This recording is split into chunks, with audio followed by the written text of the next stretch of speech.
NBA Finals 2015 concluded on Tuesday, the 16th of June, where we saw the Golden State Warriors defeat the Cleveland Cavaliers. Obviously, I'm not really happy about this situation because I predicted the Cavs to win. What made it more interesting is the fact that LeBron James, why did you do it? Why did you tell the world you're the best player in the world? Now they're all coming after you. Guys, I know what you're going to say. He's the best player in the world, in the universe. In the universe. That's the only part of that sentence that was wrong. He's not the best player in the world. He's the best player in the universe. Okay, Golden State Warriors have won. Yeah. What? So what? So what? Let's go back to episode 1. So what? Let's go back to episode 1. That's what. Can we refresh on where we were with our brackets? Yes, let's go on. So I think I got one team that didn't. One of my teams fell out at a place that they shouldn't have. Who was that? I can't remember. It was way back. I think the only part that went wrong for me was that the bottom side of the West in I think the Texas battle. So I thought that San Antonio would come out, and I thought Dallas would get further as well. Those are the only two teams that went wrong. Otherwise than that, we did all right. Well, yeah. How did you? We did okay. Listen, I went with my heart. And going with your heart sometime isn't always the best thing, now, alright? I know you're the host. Can I just ask one question?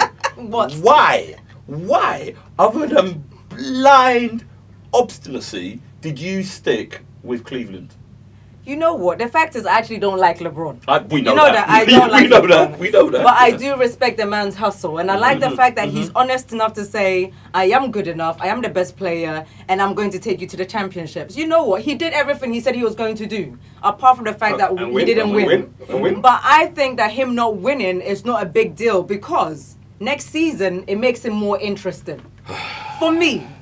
He didn't win, but you know what he did though? He did become the first player to lead all players. I'm tired of this. I'm tired of this. All of these LeBron James stats, he did this, that first. But you're the stats man, right? I know, and it upsets me because he's the first player to wear two different numbers and two different teams and get to two different finals, and I'm tired of it. Hate so much on the man. Hey, I've got my topics. Should we move it forward? Yeah. Let's go. They've won. We know and understand them. Well done to the Golden State Warriors for taking the championship. Dub Nation. I was really happy. Numbers. I was really happy that Andre Iguodala won the MVP of the finals, and Steph Curry actually did deserve it. So well done to everybody.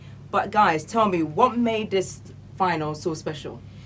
For me, it was to see different teams in the finals. Obviously, Cleveland didn't make the playoffs last year. LeBron James comes onto there, changes it all up.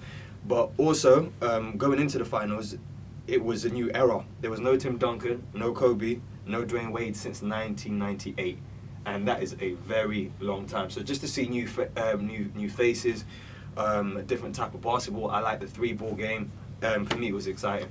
And I agree. I think the fact that it was a completely different final. We've talked about it before. At the start of the season, if you'd said that the final was going to be Golden State versus Cleveland, a lot of people would have laughed. Cleveland at a push, maybe, but Golden State. Yeah. So I think the fact that you had these two unrecognised teams who'd come off disastrous seasons in 2014, I think. We sat here and we salivated about the matchup between two great players, between Steph Curry, who is he's the rightly deserved MVP of the season, and LeBron James, greatest player on the universe. I think that matchup, was going to be great anyway. And you talk about the figures, over 20 million watching this, and what's impressive with that is that's not even on a level playing field, because when you're talking about the Jordan era, when you had over 20 million watching it in the Jordan era, there was nothing else to watch on television. In one of these games, it was the last episode of Game of Thrones, and it still kicked that one right into touch. You know what I mean? So it just shows that the NBA is alive, it's kicking, it's hype. There's new players coming through, and the supporting cast. I mean, you look at some of the players who've come out of that as big heroes. Well, a lot of agents who are sitting there, rubbing their hands together, going in the air. Bring that on. I think for me, what I enjoyed most about it, not even the finals, I think for me, it was during the playoffs where you saw teams that you wouldn't expect to do well playing their hearts out. So the Bucks, Atlanta Hawks, those teams were more exciting for me because it makes me think of what do we have to look forward to next season? Because next season we're going back to zero because even though these teams have some of the best players in your teams, it all changes over and then we see who comes back stronger next year. So I'm excited about the younger teams. I'm excited about Hawks. I'm excited about Bucks. I'm excited about the Wolves. And also Lakers. I'm excited about all of that. I'm not excited. I think for me, I'm not excited. Not as much as the Lakers for Alan, but I think for me, that's what made the final special for me because you saw all these different everything people that's coming up. Yeah. And we talk about it all the time, but having had the opportunity to see the Bucks up close here in London town, they came and it was such an exciting performance that they put on. You think to yourself, well, the future's looking good. Should LeBron really feel the way he's feeling now? Should he feel defeated? I think it's a natural reaction. It's a natural. Nobody likes to lose, and it doesn't matter what level you're doing sports. Nobody likes to lose, and especially when you're at such an elevated position as he is. Of course, he's going to feel down high. But what? Hopefully, he'll sit back, and after he's had the loss, after the pain of that has gone away, he'll sit back and he'll think to himself, well, actually. We did okay. We did all right. As he says, he can't. When was the last time a team got as far as they did with one All-Star? Just think about it. One All-Star. They only had one All-Star in that team. They had a rookie coach. You know what I mean? The others did play leading up to it. But Kyrie and Kevin Love. You're right. But in that finals, to take it to that point, they never ever won a game in the finals. So for them to do that at home and for the bigger picture of the thing, I hope he'll sit back. Let's be honest, LeBron was doing that job on his own. Oh yeah, he was, and he didn't get that supporting covers that he needed. Just to answer your question, at the beginning, yeah. I think he shouldn't be disheartened. I think that, as you said, first year coach. Him going back to the team, I generally think that they did very well. There's just one statement for me which kind of bugged me about him. He wishes that sometimes it was it even worth it getting to the playoffs if he was going to lose, and that's a statement that kind of raised my eyebrow. But otherwise than that, hat off to the guy. He played amazing. But that's a natural sportsman, though, right? That's a natural sportsman who's competitive. Who said, how many times do you see in any sport when you get the runners up with their silver medals and they literally just look at it, put it in their pocket, because winning is all. I've found a new respect for LeBron James. The fact that he went back home. Me too. The fact that the man that did a whole campaign against him, all of that had happened. He went back home and he's worked. I think for me, this season for LeBron, it wasn't just him as a player. He was a player coach because he was also coaching the team. And the GM. He was doing all of it. And the signings. As low as he feels right now, I think the guy has got a brighter future going forward when it comes to Cleveland. But let's talk about Golden State Warriors. I mean, they've won it now. 1 million people turned up for the parade. Now, what you guys don't know, and most of you probably wouldn't have known, is that 3 people were shot yeah, within a mile at the parade. Yeah. What does this mean to the Oakland area? And the fact that the team now wants to move Golden State Warriors to San Francisco. What does it mean? I think it's tough.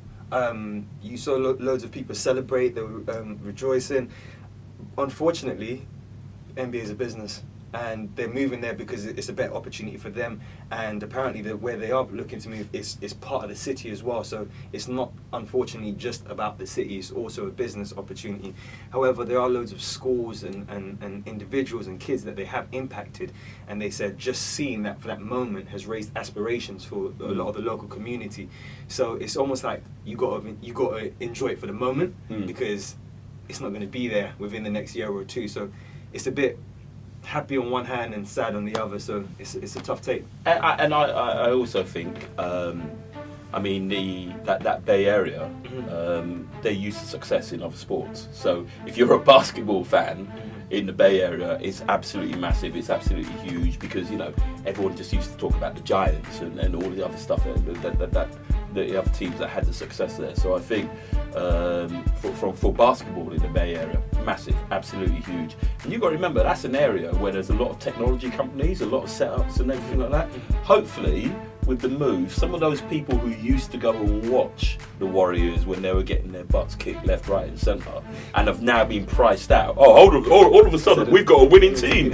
I will buy up that whole row to take my company out for an evening. Hopefully some of those old people, some of the people who were supporting them back in the day, when they go back, remember the neighbourhood, remember them people who had to go through all those losing days.